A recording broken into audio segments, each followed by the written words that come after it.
sur une matière a priori que l'on peut percevoir comme étant ardue, complexe et autres, j'avoue que j'aurais plaisir à entendre un tout petit peu plus sur la façon de faire face à un groupe d'enfants scolarisés dans cette dimension ludique. La trame de l'atelier, c'est la construction d'un grand jeu. Les jeux sont très classiques, mais les jeux classiques fonctionnent assez bien en vérité. C'est-à-dire de construire un grand jeu de loi qui est un jeu de loi de la laïcité. Et après chaque séance thématique, eux-mêmes vont construire les questions qui sont les questions du jeu de loi. Par ailleurs, ils vont construire un plateau, ils vont le décorer, ils vont construire les pions, les dés. Bon, ce qui permet qu'il y ait une trame un peu forte à l'atelier. Les ateliers s'organisent autour de 5 grands thèmes, des questions de vocabulaire d'abord. Il y a beaucoup de choses qui tournent autour des grands récits, principalement des trois religions monothéistes les plus présentes en France, des figures principales, ce qui permet de parler de l'organisation du temps différente dans chaque religion, de parler des fêtes qui se déclinent autour de grands personnages, voir qu'il y a des personnages communs à ces trois grandes religions. J'entends très très bien ce que vous développez concernant le fait religieux et la laïcité dans tout cela. Pourquoi c'est si compliqué à expliquer aux enfants la laïcité de notre pays? Pourquoi pensez-vous seulement aux enfants? Avez-vous l'impression que les adultes sont biolotis? Oui, non, mais je veux dire aux enfants, parce que là, le sujet, c'est les enfants à l'école. Bien sûr. Bon, après les adultes, ça, on ne peut rien faire pour les adultes. Mais savez-vous que les adultes ont été enfants? Oui, je suis bien d'accord. Mais le problème, c'est que je pense que si la laïcité, enfin, si l'instruction civique, c'est toutes ces choses qu'on avait avant, n'avaient pas été enlevées, peut-être qu'on n'en serait pas là aujourd'hui. Pourquoi après c'est si compliqué à expliquer ça aux enfants? Il faut remonter avant la Révolution, il faut aller jusqu'aux Lumières et tout le courant de pensée. Effectivement, il y a quand même de l'enseignement, il y a quand même des professeurs qui parlent de faits religieux, hein, je veux dire de la laïcité, etc. C'est vrai qu'aussi c'est compliqué, c'est complexe, on voit bien dans le débat sociétal d'aujourd'hui les tensions qu'il y a autour de ces mots-là, on va dire, du terme laïcité, ce que ça renvoie par rapport à certaines personnes. La société a évolué, là on est comme une société où il faut tout réexpliquer, où comment? L'histoire est non, mais les gens ont changé, quoi, je veux dire, voilà, quoi. Et donc maintenant, il y a besoin d'expliciter, il y a besoin d'accompagner, même si ça existe il y a des programmes scolaires qui, justement, en 5e, où on aborde justement les religions, qui sont abordés par les professeurs d'histoire-géographie. Il y a aussi, bien sûr, c'est certainement pas suffisant, il y a encore à expliciter, mais pas qu'aux enfants non plus, de toute façon. Sur cette question de la laïcité, je crois que la grande difficulté quand même, c'est que la laïcité, ça reste un concept juridique. Comme l'avait dit le préfet lors de la table ronde qui a été organisée il y a quelques semaines à Cergy avec M. Bianco, la laïcité, c'est pas une option, c'est pas une pensée philosophique. La laïcité, c'est d'abord une règle de droit. Et je crois qu'effectivement, la grande difficulté, c'est que pour vraiment enseigner la laïcité, il faut déjà, à mon avis, avoir une assez solide formation juridique.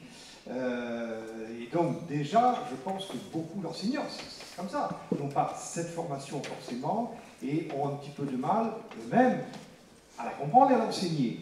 Alors, a fortiori évidemment, s'agissant d'enfants âgés de 8, 9, 10 ans. Par contre, je pense que c'est sans doute plus facile d'enseigner et d'illustrer les faits religieux. Ceci dit, je pense, comme vous l'avez dit très justement, qu'à partir d'exemples concrets, à partir de problèmes concrets, comme celui, tout simplement, des choix alimentaires à l'école, comme celui du voile dans l'espace public, on peut arriver quand même à donner un certain nombre d'idées sur ce qu'est la laïcité. Ceci dit, il faut quand même rappeler que la laïcité, elle a dû faire l'objet d'à peu près 500 arrêts du Conseil d'État, et que même entre juristes, on n'est pas forcément d'accord sur le sujet. Voilà. Tout à fait. Il y a un petit mot que j'ai relevé, la laïcité en tant que valeur. C'est une chose que vous avez utilisée à juste titre, bien sûr. Il est aussi intéressant de l'envisager comme principe d'organisation de la société. La laïcité est le cadre qui permet justement à toutes les croyances en tant que telles, à toutes les pratique, d'exister dans un rapport de pacifié. Alors pourquoi c'est difficile à enseigner dans le cadre de l'école? Effectivement, dans les programmes, notamment au collège, il y a des choses... il y a les programmes d'éducation civique et morale, là, notamment au collège, mais aussi en primaire, il y a des choses assez précises de la part de l'éducation nationale sur expliquer justement ces grands principes, liberté de conscience, liberté de culte, séparation, égalité. Donc il y a des choses, il y a quand même des choses qui se précisent. C'est bien sûr enseigné, les enseignants l'enseignent en histoire, hein. C'est juste, la difficulté c'est que malgré tout, oui, c'est un principe d'organisation, et la laïcité c'est quand même avant tout des principes de droit effectivement qui régissent, qui permettent d'organiser une société avec une pluralité de croyances, et notamment avec des religions organisées.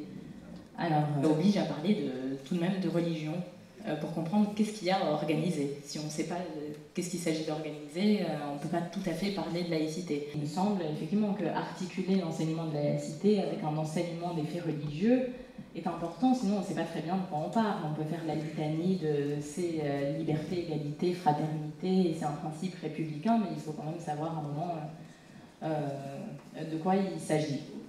J'ai posé une question lorsque vous avez parlé de la laïcité. Je posais à mes 3 camarades, qu'est-ce que la laïcité? Aucune d'entre elles n'ont su répondre, parce que moi-même je ne sais pas. Sachant que j'ai eu des cours, donc j'ai vu la laïcité des religions, mais aujourd'hui c'est un sujet très vaste. Et nous, la laïcité au collège, que je sais pas pour vous, mais nous, elle a été montrée, c'est qu'on nous devons montrer aucun signe distinct. Donc, les sans voile, pas de voile, ni autre chose. Du fait de la loi de 2004, qui a interdit les signes religieux très visibles à l'école, pour un nombre de jeunes gens, la laïcité, ça s'est résumé à ça en fait. Un interdit en plus qui était potentiellement compris de travers par beaucoup de gens, parce que l'interdit porte sur l'école uniquement, d'abord, et donc porte sur des signes ostensibles. Après, on est d'accord, les signes sont précisés, grande croix, kippa, voile est interdit. Voilà, mais ça c'est une loi récente, mais qui a eu beaucoup d'importance dans l'organisation de l'école. C'est quatre choses. Après, il y a des gens qui le modulent de manière différente, la laïcité. C'est d'abord la liberté de conscience, c'est le premier principe, c'est une question de liberté. Tu peux croire ou ne pas croire, tu peux changer de religion autant que tu veux, tu peux changer de croyance autant que tu veux. Ça, c'est le premier aspect. C'est la liberté de culte, soit de pratiquer sa religion, avec certaines limites, comme toujours en droit, les limites des autres règles du droit et de ce concept très compliqué qui est celui d'ordre public. L'autre grand principe, c'est l'égalité. Tu ne peux pas être traité différemment selon ta croyance. On ne peut pas te refuser un appartement parce que tu as telle ou telle croyance. On ne peut pas te refuser tel ou tel poste dans une entreprise à cause de ta croyance. Et voilà. Et la chose spécifique à la France, ensuite, à part ces deux grands principes donc de liberté et d'égalité, c'est le fait que pour faire ça, en France, on a décidé que l'État était neutre. L'État soutient aucune croyance. Voilà, ce qui est la spécificité française. On pourrait dire en France, c'est le moyen qui a été choisi pour pouvoir permettre la liberté et l'égalité. Est-ce qu'on peut vraiment comprendre finalement la laïcité sans le fait religieux? Est-ce que c'est possible finalement d'expliquer la laïcité par la laïcité? C'est une question rhétorique, moi je dirais non, que la laïcité, comme on l'a bien vu, elle ne s'explique pas par elle-même. Et donc pour expliquer la laïcité, il faut justement partir du fait religieux. Et c'est pour ça que je pense en tout cas que l'éducation nationale doit peut-être réinjecter une dose d'apprentissage du fait religieux pour justement expliquer que la laïcité vient pour englober les pratiques religieuses et non pas comme une sorte de rempart au débordement religieux qui est aujourd'hui, on va dire, la vision qui est de plus en plus vécue, en tout cas par certains concitoyens. Et pourtant, on parle du voile, peut-être qu'on ne le dit pas à voix haute, mais c'est un sentiment que j'ai. Et j'aimerais savoir aujourd'hui qu'on parle que de ça et pourquoi de ça en fait. Pourquoi pas des autres signes? Oui, les autres aussi. Si ça me parvient, pourquoi on ne parle que du voile? C'est ça, essentiellement, ta question. D'une façon qui m'est personnelle, je rattache tout ça à notre passé colonial. Je suis désolé, mais j'ai pas qu'une clé de lecture et de compréhension, mais il me semble que quand même, la France a construit un problème important qu'elle n'a jamais dépassé dans son rapport à l'islam, y compris en territoire conquis, occupé, administré, faisant partie intégrante pour l'Algérie du territoire, ce qui a rendu bien sûr l'indépendance extrêmement compliquée, puisque République une et indivisible, c'est devenu ingérable. Et le voile là-dedans n'est que l'accrochage sur un symbole très visuel. J'ai tendance à penser, mais c'est un peu rapide et court comme réponse, j'en suis désolé. Qui n'est pas visuel, mais la France a un rapport à un passé antisémite marqué, mais en même temps, il y a toujours eu une attitude assez ambivalente vis-à-vis des populations juives, présentes depuis extrêmement longtemps sur le territoire, dans un rapport de négociation, une place qui a toujours été acceptée et remise en cause dans la durée de l'histoire. Et n'oublions pas qu'il y a aussi cette honte portée de la Shoah.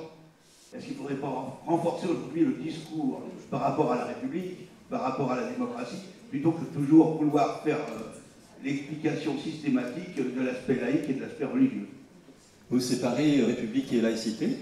Moi, je voulais juste dire que je trouve votre discours très beau, mais un peu angélique. Parce que, par exemple, quand vous parlez des gamins dans les cités, à Sarcelles, les gamins sont tous, de toute façon qu'ils le veuillent ou non, sous l'obédience de leur ethnie. Et non, vous pouvez dire tout ce que vous voulez, sauf que les gamines n'ont pas le choix. C'est pour ça que je trouve remarquable l'intervention de la jeune fille tout à l'heure. Les gamines n'ont pas voix au chapitre concernant la laïcité, la religion et leurs mœurs. Je suis désolé, mais on en est vraiment là. Donc, dire c'est très bien, dire c'est bien d'essayer de faire tout ça, mais la réalité, elle est tout autre. Elle ne vient pas des enfants, elle vient des familles et des ethnies qui enferment l'ensemble des familles dans une façon de penser, un mode de pensée, et souvent une religion. Les enfants nés ici, quelle que soit leur couleur et leur provenance, et la migration des parents, des grands-parents et grands-parents sont français et nés français. Donc le terme d'ethnie est absolument impropre pour désigner une partie de nos enfants. Comme beaucoup de familles en France, hein, là, pour le coup, sur ces questions-là. Mais vous avez raison, mais le travail qu'on fait est un travail de questionnement de l'enfant, que l'enfant puisse se poser des questions. Voilà, c'est un premier outil d'émancipation de choses potentiellement dures dans les familles. Et l'enfant éducateur de ses parents, ça a existé aussi, enfin, tout le 19e siècle, mais bien sûr que oui. Toutes les démarches hygiénistes ne sont basées que sur l'éducation des enfants à l'école et qui ont répercuté dans les familles les bons comportements. Pourquoi ne pas croire encore à ce que cette chose soit aussi possible? On sortait il y a quelques jours d'une formation BAFA citoyen sur site avec des jeunes de Villiers-le-Bel. Et dans la formation BAFA, formation d'animateur, on pose la question de la laïcité, du rapport à la laïcité. Et le constat, 90% des jeunes de la ville, en tout cas de ces jeunes en formation, voient la laïcité comme une barrière, comme un frein, et non comme un outil du vivre ensemble.